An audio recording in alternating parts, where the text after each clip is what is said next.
जय माता दी। आप सभी का आपके अपने YouTube चैनल किटकैट स्टोरीज पर हार्दिक स्वागत है। रसपान कीजिए आज की देवी भागवत पुराण कथा का।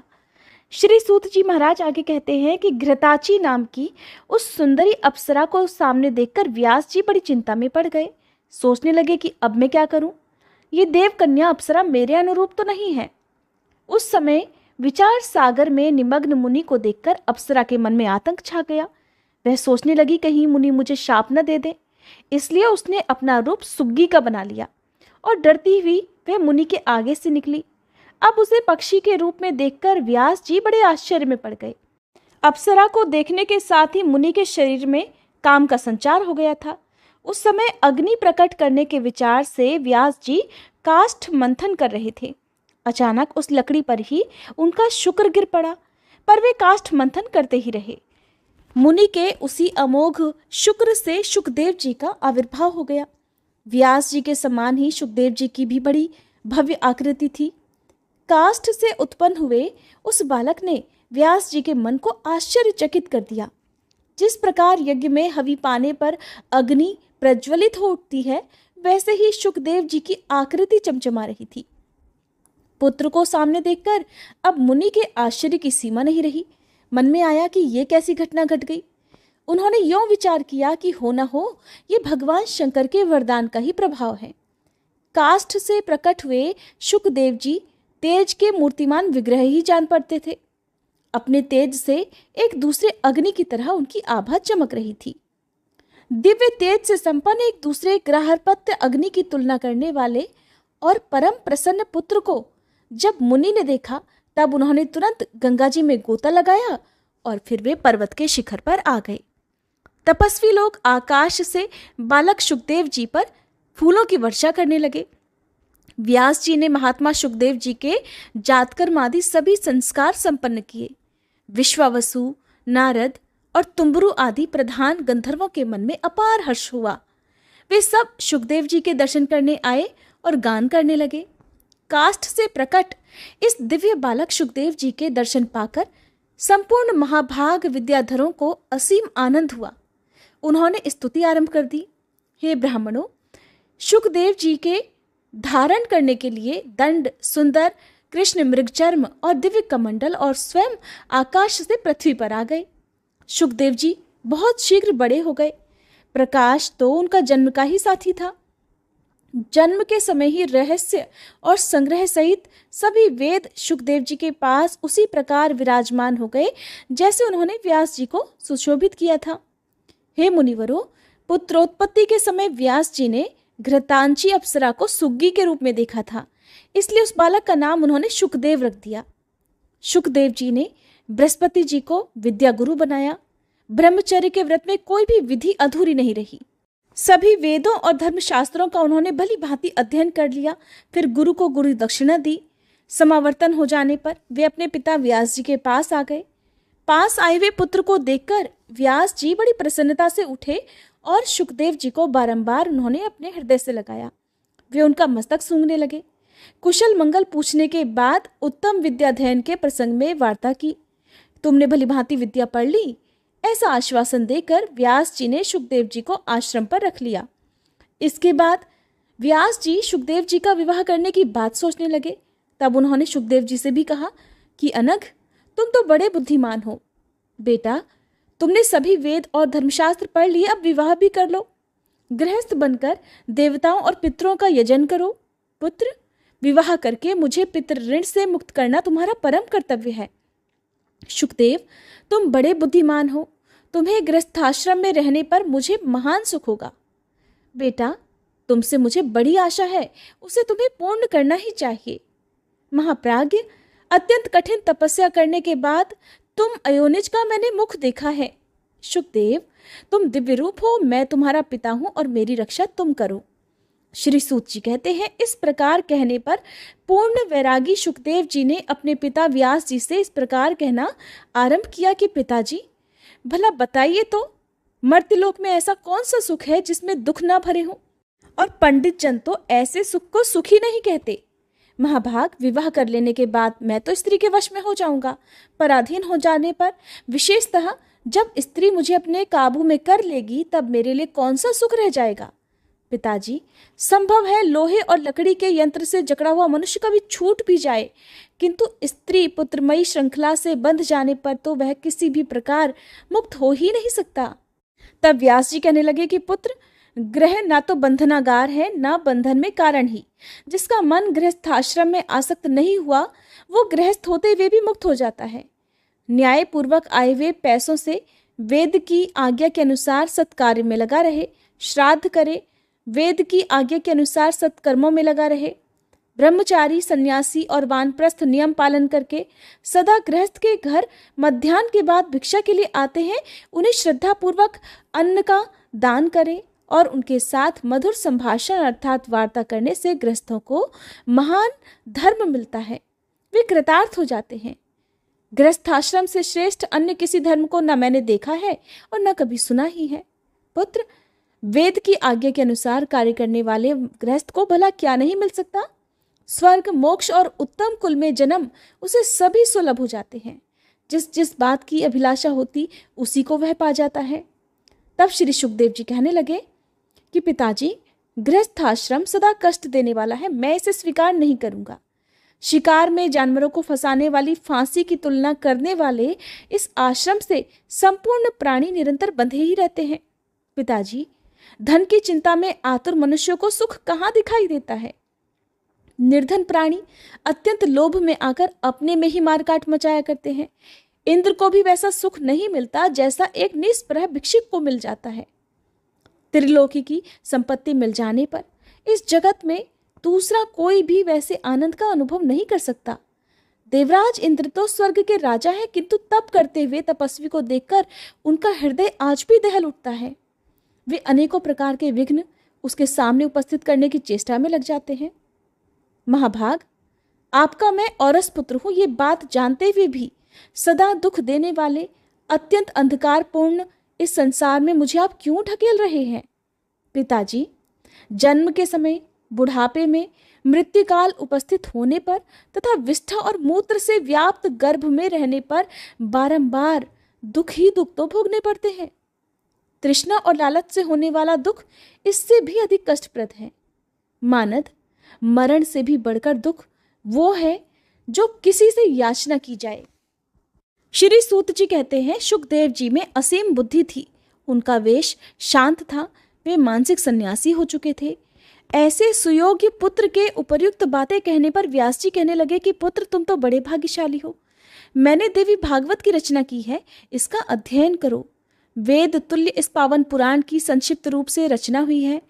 5 लक्षणों से सुसंपन्न इस पुराण में 12 स्कंध है।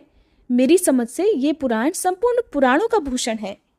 महामते, जिसके सुनते ही सत असत वस्तु का सम्यक ज्ञान सुलभ हो जाता है, उसी देवी भागवत का अब तुम अध्ययन करो।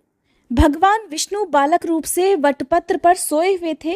वे सोचने लगे कि मैं क्यों बालक बन गया, किस चेतन पुरुष ने मेरी ये स्थिति कर दी, किस कार्य को पूर्ण करने के लिए मुझे इस प्रकार रचा गया है, किस द्रव्य से मेरी ये रचना संपन्न हुई है, मुझे किस प्रकार ये सारी बातें ज्ञात हों।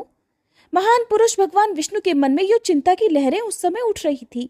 इतने में भगवती योगमाया ने सारी शंकाएं शांत कर देने के लिए आधे ही श्लोक में संपूर्ण पुरुषार्थों को सिद्ध करने वाला ये वचन कहा कि ये सारा जगत मैं ही हूँ, मेरे सिवा दूसरी कोई अविनाशी वस्तु है ही नहीं। पहले तो भगवान विष्णु ने भगवती के इस वचन को मन में ही सम्यक प्रकार से समझा। फिर वे सोचने लगे कि किसके मुख से ये सत्यवाणी निकली है, इसका वक्ता स्त्री, पुरुष अथवा नपुंसक कौन है, किस प्रकार मुझे उसका परिचय प्राप्त होगा। जो चिंतित रहते हुए भी उन्होंने भागवत को हृदय में स्थान दे दिया। बार बार उसी आधे श्लोक का वे उच्चारण करने लगे और अब उसी में उनका मन लग गया। फिर भी उनकी चिंता दूर नहीं हुई तो वे वटपत्र पर ही सो गए। अब चित्त कुछ शांत हुआ, तब भगवती योगमाया उनके सामने प्रकट हुई। उनकी 4 भुजाएं थीं। उनका दिव्य विग्रह शंख, चक्र, गदा, पद्म आदि अनुपम आयुधों से सुसज्जित था। उन्होंने अद्भुत वस्त्र पहन रखे थे। चित्र विचित्र भूषण उन्हें भूषित कर रहे थे। उन्हीं के समान उनकी अंशभूता अनेकों सखियां भी उनके साथ थीं। सबका सुंदर मुख था। मंद मंद हास्य करती हुई वे भगवती महालक्ष्मी अमित तेजस्वी श्री विष्णु के ठीक सामने ही प्रकट हो गई। श्री सूत जी कहते हैं, उस समय सर्वत्र जल ही जल था। मन को मुग्ध करने वाली महालक्ष्मी के अचानक दर्शन पाकर कमल लोचन श्री विष्णु महान आश्चर्य में पड़ गए। रति भूति बुद्धि मति कीर्ति स्मृति घृति श्रद्धा मेधा स्वाहा स्वधा शुद्धा निद्रा दया गति तुष्टि पुष्टि क्षमा लज्जा जृंभा तंद्रा आदि शक्तियां उन महादेवी के साथ चारों ओर अलग अलग विराजमान थी। सबके हाथों में श्रेष्ठ आयुध सुसज्जित थे। वे अनेकों आभूषणों से सजी हुई थी। पारिजात पुष्प की माला और मोती के हार उनकी छवि बढ़ा रहे थे। उस जलार्णव में भगवती महालक्ष्मी तथा उनकी सहचरी शक्तियों को देखकर भगवान विष्णु का हृदय आश्चर्य से भर गया। वे सर्वात्मा प्रभु इस घटना को देखते ही आश्चर्यचकित से होकर सोचने लगे कि ये सभी स्त्रियां कौन हैं तथा वटपत्र की शैया पर सोने वाला मैं ही कौन हूँ, और चारों तरफ दिखाई देने वाले जल ही जल के बीच में ये वटपत्र कैसे उत्पन्न हुआ, ये वट वृक्ष कैसे प्रकट हुआ, और किस प्रकार किस अज्ञात शक्ति ने मुझे सुंदर बालक बनाकर यहाँ स्थापित कर दिया है। ये स्त्री भला कौन है, किस अनिर्वचनीय शक्ति ने क्यों मेरे आगे ये अद्भुत दृश्य उपस्थित कर दिया। अब मुझे क्या करना चाहिए, मैं कहाँ जाऊं या कहीं ना जाकर सावधानी के साथ बाल स्वभाववश चुपचाप यहीं लेटा रहूं। व्यास जी कहते हैं कि भगवान विष्णु वटपत्र पर सोए हुए थे। उनका मन आश्चर्य के उमड़े समुद्र में डूब रहा था। उनकी ये दशा देखकर भगवती मुस्कुराकर कहने लगी, हे विष्णु, आप क्यों विस्मय विमुग्ध हो रहे हैं। भगवती महाशक्ति के प्रभाव से आप मुझे पहचान नहीं पाते। पहले भी तो सृष्टि और प्रलय का चक्कर चलता रहा है। उस समय आप अनेकों बार अवतरित हो चुके हो।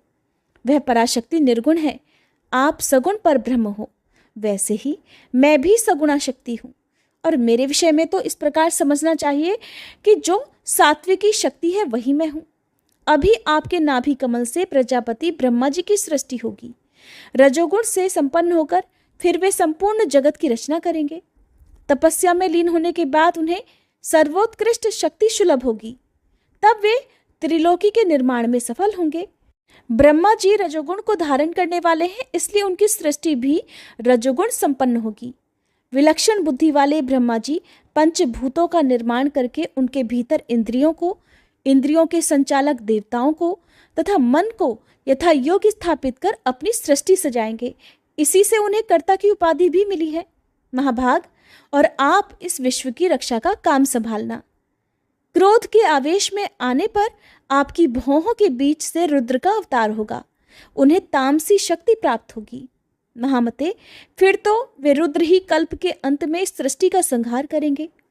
इसी कार्य का संपादन करने के लिए मैं आपके पास आई हूँ, इसलिए आप मुझे सात्विकी शक्ति समझो। हे मधुसूदन, मैं यही रहूंगी, सदा से आपके ही पास में रहती हूँ। आपके हृदय में मेरा निवास स्थान है और मैं यही रहूंगी। भगवती योगमाया की बात सुनकर भगवान विष्णु बोले कि देवी, कुछ समय पहले मैंने आधा श्लोक सुना है, उसके अक्षर अत्यंत स्पष्ट थे। वह परम रहस्यमय वाणी किसके मुख से निकली है? हे वरानने, आप उसे बताने की कृपा तो कीजिए। सुंदरी, मैं बड़े आश्चर्य में पड़ गया हूँ। जिस प्रकार निर्धन मनुष्य को धन की याद सताती रहती है, वैसे ही ये बात मुझे बारंबार याद आ रही है। श्री व्यास जी कहते हैं कि भगवान विष्णु की बात सुनकर लक्ष्मी जी का मुख खिल उठा। वे हंसकर बड़ी प्रीतिपूर्वक कहने लगी कि हे विष्णु, मैं कहती हूँ, ध्यानपूर्वक सुनो। मैं सगुण स्वरूपा चतुर्भुजी भगवती हूँ, ये मेरा परिचय है। क्या आप निर्गुणा आद्य शक्ति को नहीं जानते? उन्हीं में उनका सगुण रूप भी छुपा रहता है। महाभाग, आप जान लो, उन्हीं निर्गुणा भगवती ने ये आधा श्लोक कहा है। इसे परम पावन देवी भागवत पुराण समझ लेना चाहिए। यह कल्याणकारी पुराण वेद के रहस्य से भरा हुआ है। शत्रुओं का शमन करने वाले अटल व्रतधारी भगवान विष्णु, मैं उन भगवती की विशेष कृपा मानती हूँ जो इस गुप्त रहस्य को उन्होंने स्पष्ट कर दिया। महाविद्या के मुख से प्रकट हुई यह वाणी संपूर्ण शास्त्रों का सार है। इससे अधिक जानने की वस्तु त्रिलोकी में कुछ है ही नहीं। निश्चय ही वे भगवती आप पर बहुत प्रेम रखती हैं, तभी तो आपके सामने उन्होंने इसे व्यक्त किया। व्यास जी कहते हैं, भगवती महालक्ष्मी के इस वचन को सुनने के बाद भगवान विष्णु ने उसे महान मंत्र मानकर हृदय में सदा के लिए धारण कर लिया। कुछ समय बीत जाने के बाद उनके नाभि कमल से प्रकट हुए ब्रह्मा जी दैत्यों से भयभीत होकर उनकी शरण में पहुंचे। तब श्री हरि ने घोर युद्ध करके उन मधु और कैटब नामक दैत्यों को मारा। फिर वे स्पष्ट अक्षर वाले उस आधे श्लोक के जप में संलग्न हो गए। उन्हें जप करता हुआ देखकर ब्रह्मा जी के मन में अपार हर्ष हुआ। उन्होंने भगवान विष्णु से पूछा, हे जगदीश्वर, आप सभी देवताओं के आराध्य हैं। हे कमल लोचन, फिर आप किसके लिए जप कर रहे हैं?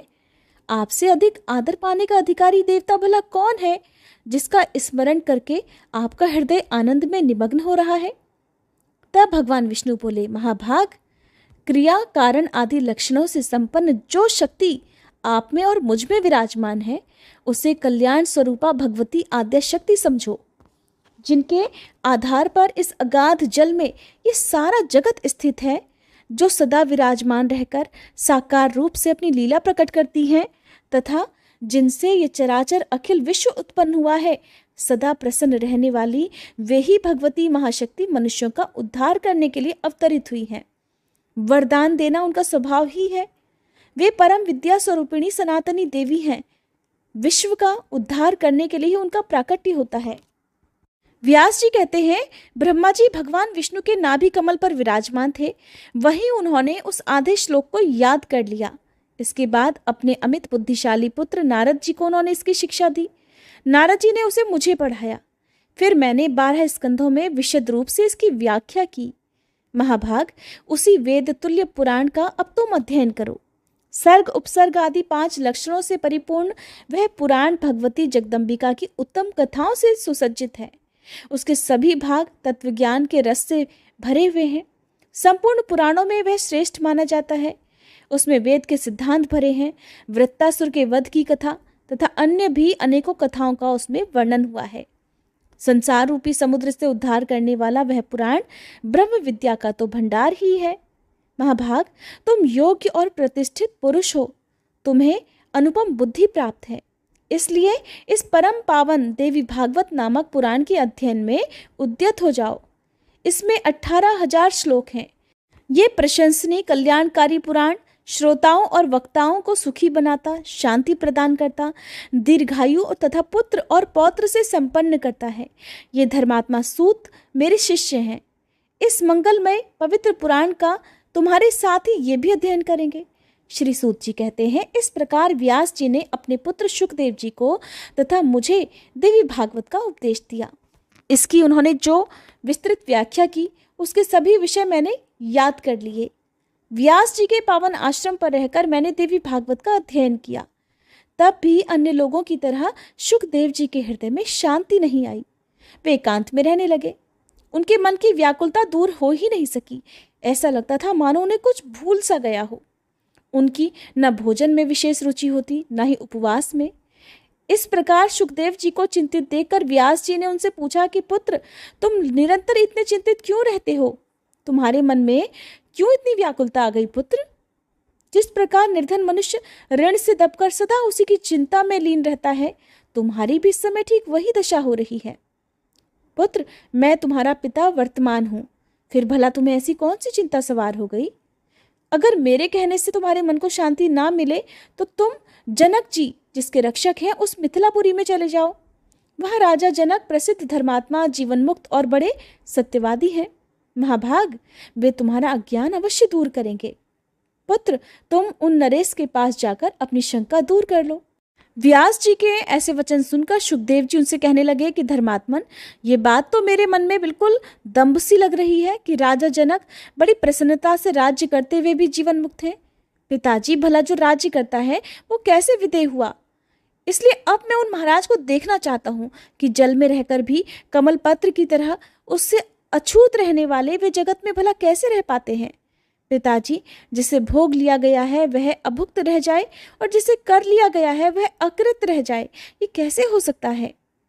पिताजी, मैंने अभी तक किसी भी राजा को जीवन मुक्त नहीं देखा। अब तो ऐसे राजा से मिलने की, उन्हें देखने की मेरे मन में प्रबल इच्छा जाग उठी है।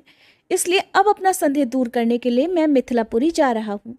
श्री सूत जी कहते हैं, इस प्रकार पिता व्यास जी से कहकर महामना शुकदेव जी उनके पैरों पर गिर पड़े।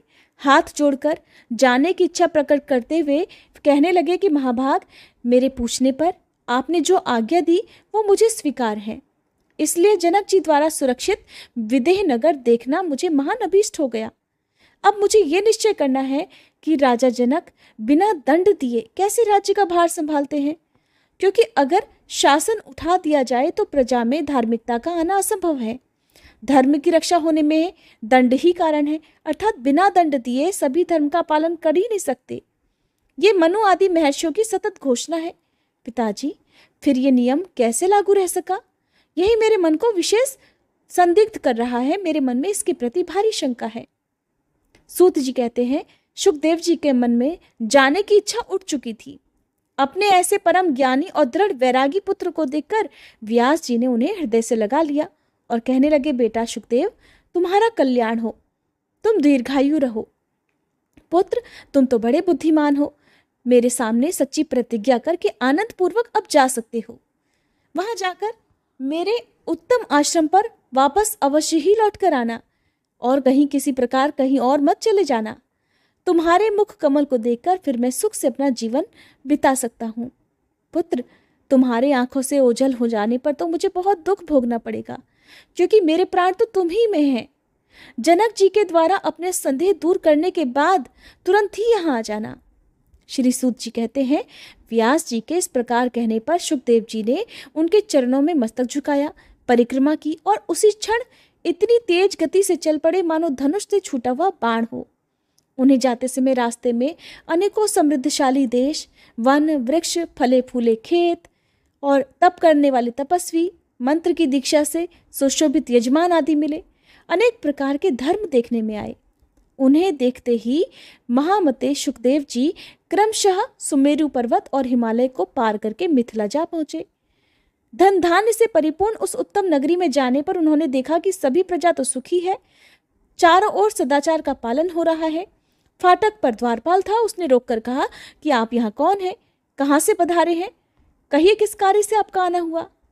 द्वारपाल के पूछने पर सुखदेव जी ने कुछ भी उत्तर नहीं दिया, बल्कि नगर के प्रवेश मार्ग से निकलकर वे ठूंठे वृक्ष की तरह अविचल भाव से खड़े हो गए।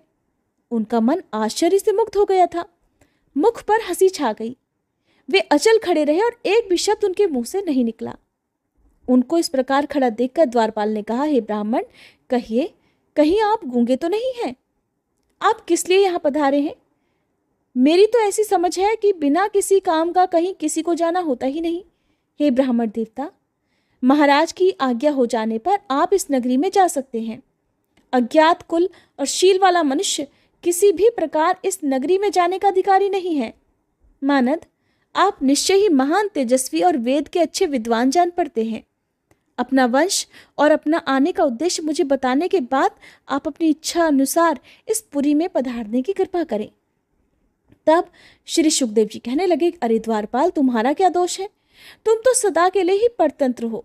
तुम तो राजा की आज्ञा का ही पालन कर रहे हो और सेवकों को तो उचित रूप से प्रभु का कार्य ही करना चाहिए। तुम्हारे द्वारा मैं यहाँ रोका गया, इसमें राजा भी निर्दोष है, क्योंकि विगत जनों का कर्तव्य है कि ये चोर और शत्रु को भलीभांति जानकर ही व्यवहार करें। सुखदेव जी की बातें सुनकर द्वारपाल के मन में निश्चित हो गया कि ये कोई ज्ञानी ब्राह्मण ही है।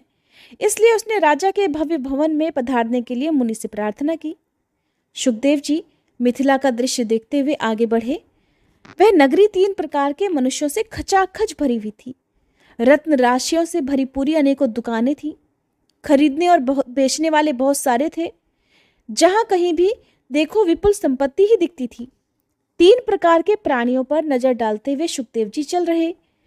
तदंतर राजभवन के प्रवेश मार्ग पर पहुंचे।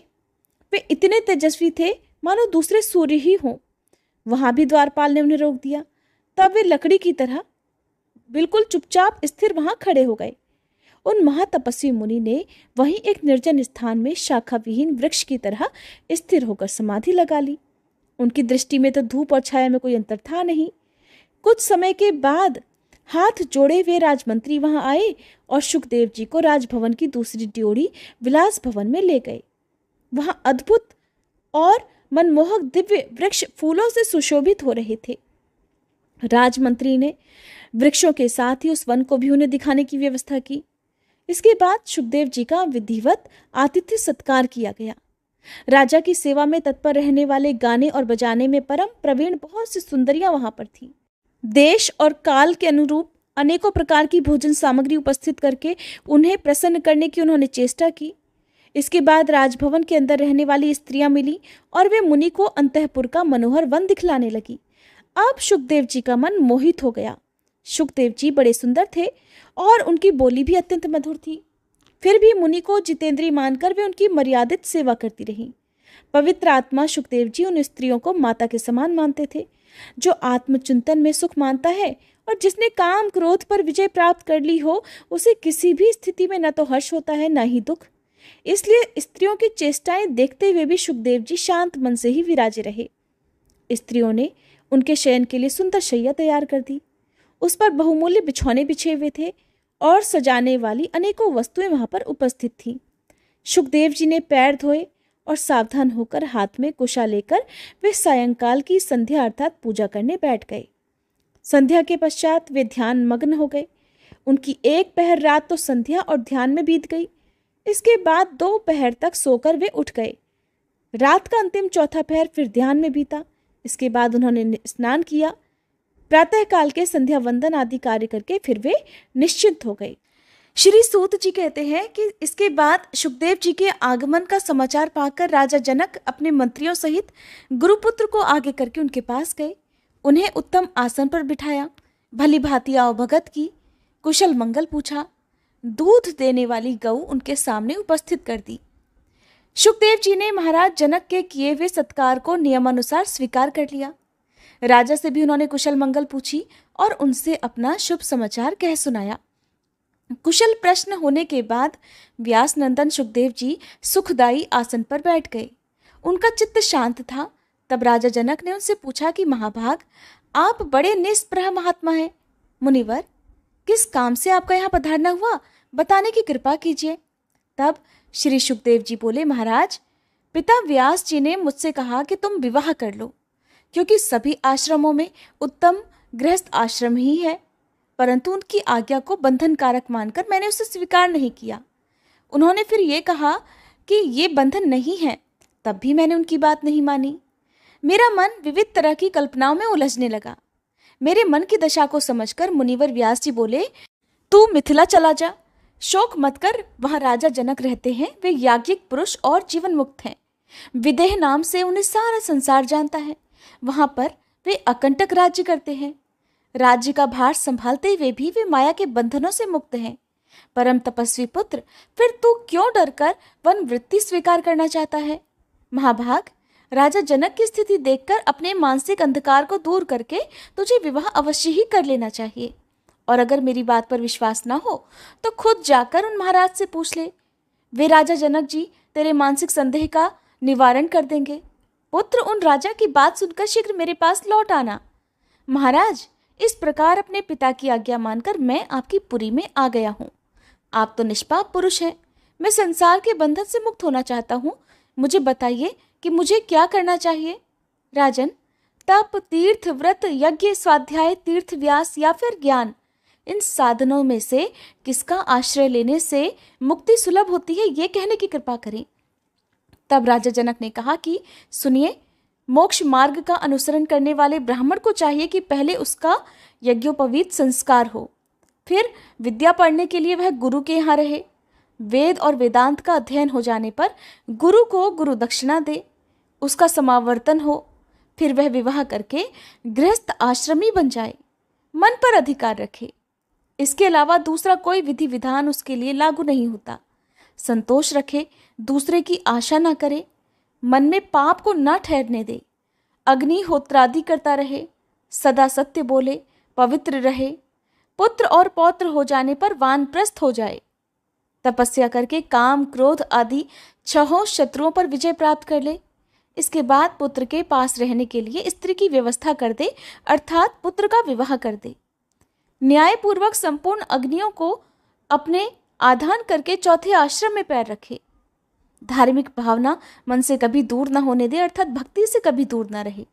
चित्त शांत रहे, शुद्ध वैराग्य होने पर ही ऐसी स्थिति बनानी चाहिए। मेरी समझ से इसे कोई मिथ्या नहीं बना सकता। सुखदेव जी, वेद की आज्ञा के अनुसार 48 संस्कार विहित हैं। उनसे महापुरुषों ने गृहस्थ के लिए 40 संस्कार बताए हैं। मानद वासनाएं बड़ी दुर्जर हैं, ये शांत नहीं होती, इसलिए इनका वेग शांत करने के लिए क्रमशः त्यागी बनना चाहिए। ऊपर सोने वाला तो कभी ना कभी गिरता ही है, जो नीचे सोता है उसके गिरने की संभावना नहीं रहती। सन्यासी हो जाने पर भ्रष्ट हो जाए तो फिर उसके लिए कोई भी मार्ग सहज नहीं है। चींटी पैर से ही वृक्ष के मूल पर चढ़कर डालियों पर चली जाती है और धीरे धीरे सुखपूर्वक फल तक भी पहुंच जाती है। पक्षी कोई विघ्न सामने न आ जाए इस भय से बड़ी तेज गति से उड़ता है। परिणाम ये होता है कि वो तो थक जाता है और चींटी सुखी होती है। जो भगवत साक्षात्कार से वंचित हैं, वे मन के प्रबल वेग को रोक नहीं सकते। इसलिए क्रमशः वर्णाश्रम धर्म का अनुसरण करते हुए मन को जीतना चाहिए। गृहस्थ आश्रम में लीन रहकर भी सदा शांत रहे, बुद्धि में विकार उत्पन्न न होने दे, आत्मा का चिंतन करे, न लाभ में प्रसन्न हो और न हानि में दुखी हो, हर स्थिति में एक समान रहना चाहिए। इस तरह से जनक जी ने सुखदेव जी को तरह तरह का ज्ञान दिया। श्री सूत जी कहते हैं, जनक जी के उपर्युक्त कथन सुनकर सुखदेव जी का मन मुक्त हो गया, उनकी शंकाएं दूर हो गईं। उसी क्षण जनक जी से आज्ञा लेकर वे व्यास आश्रम को चल पड़े।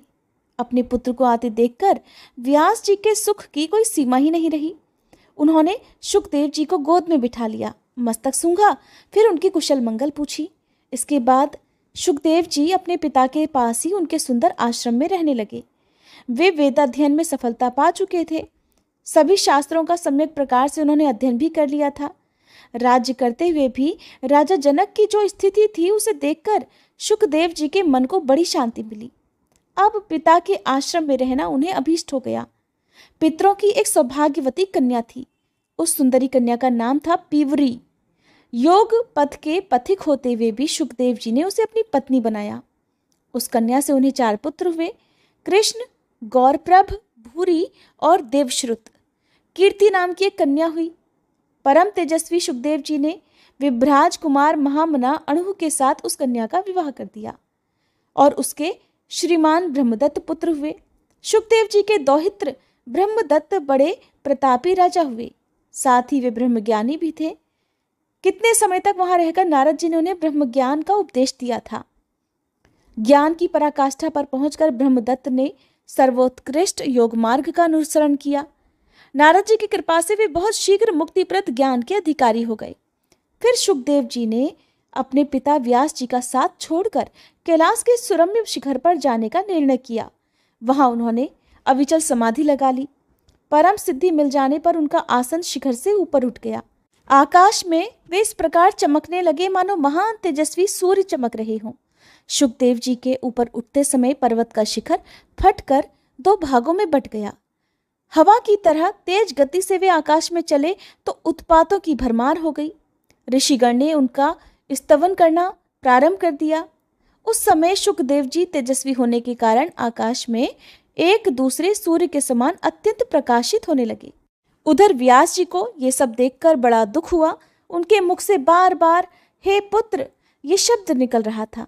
वे पर्वत के उस शिखर पर चले गए जहां सुखदेव जी ने योगाभ्यास किया था। व्यास जी की दयनीय दशा देखकर सुखदेव जी ने उत्तर दिया और उनके वचन से सभी जान गए कि सुखदेव जी व्यष्टि शरीर को समष्टि में मिलाकर आकाश में चले गए हैं। उस पर्वत के शिखर पर अब तक भी स्पष्ट उत्तर सुनाई पड़ता था। व्यास जी का विलाप बंद नहीं हुआ। वे शोक के उमड़े हुए सागर में डूब उतरा रहे थे। उनके मुख से बार बार पुत्र पुत्र की करुण आवाज निकल रही थी। मन पर विरह का बादल मंडरा रहा था। उनकी स्थिति देखकर भगवान शंकर वहां पधारे और उन्होंने उनको समझाना आरंभ कर दिया कि व्यास जी तुम शोक मत करो। तुम्हारा पुत्र सुखदेव योग शास्त्र का प्रकांड विद्वान है।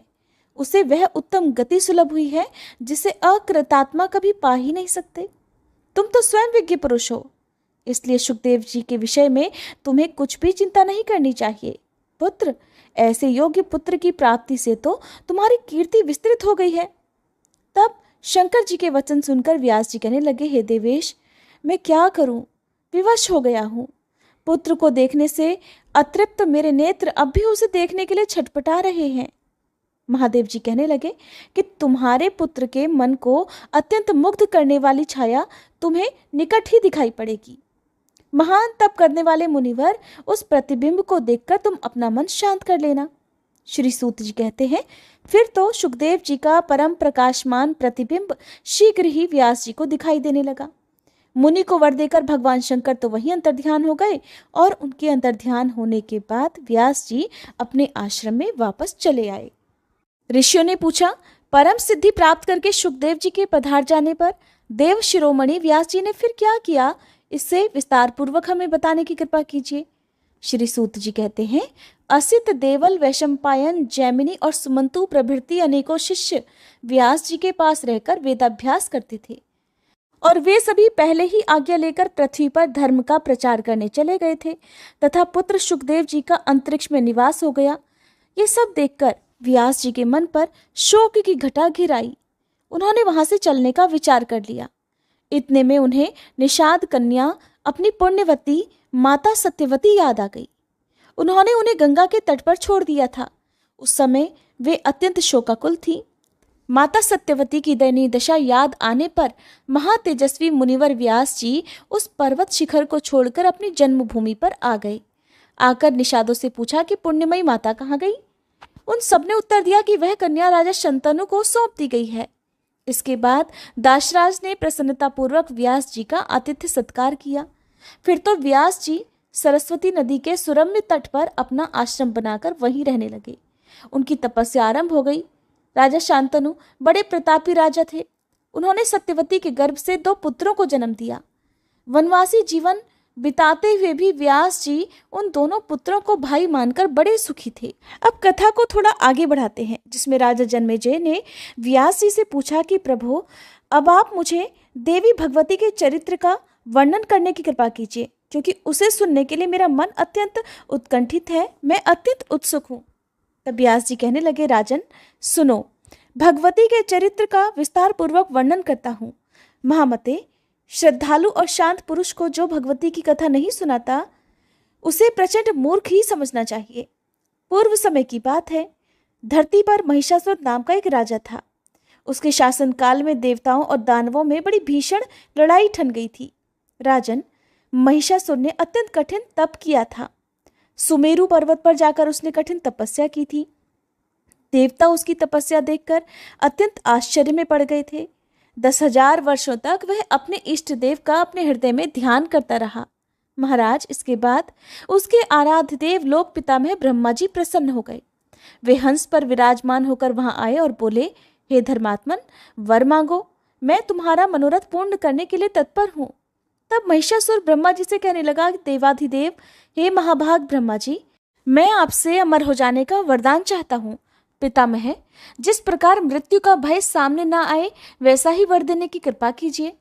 महिषासुर की बात सुनकर ब्रह्मा जी कहने लगे कि जन्मे हुए प्राणी का मरना और मरे हुए का जन्म लेना बिल्कुल निश्चित है। यह नियम सदा लागू रहता है।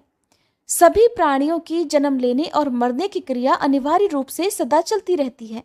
दैत्यवर, समयानुसार संपूर्ण प्राणियों की मृत्यु हो जाती है। बड़े बड़े पर्वतों और समुद्रों का भी एक दिन अंत हो जाता है।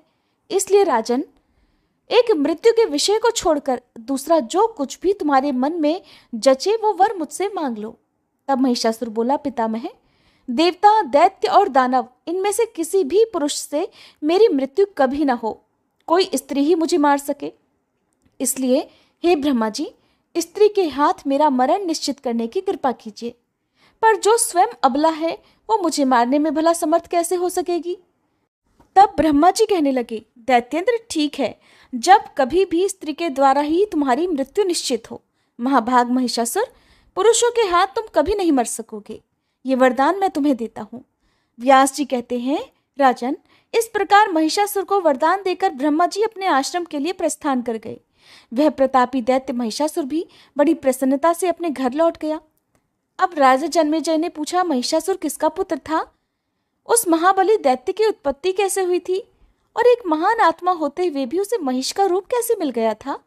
तब व्यास जी ने उनके प्रश्नों का उत्तर देते हुए कहा, महाराज, दनु के जगत प्रसिद्ध 2 पुत्र थे। उनके नाम थे रंभ और करंभ। उन दोनों की दानवों में बड़ी प्रतिष्ठा थी। महाराज, वे दोनों संतानहीन थे, इसलिए पुत्र होने के लिए तपस्या करने लगे। बहुत वर्षों तक कठिन तपस्या की।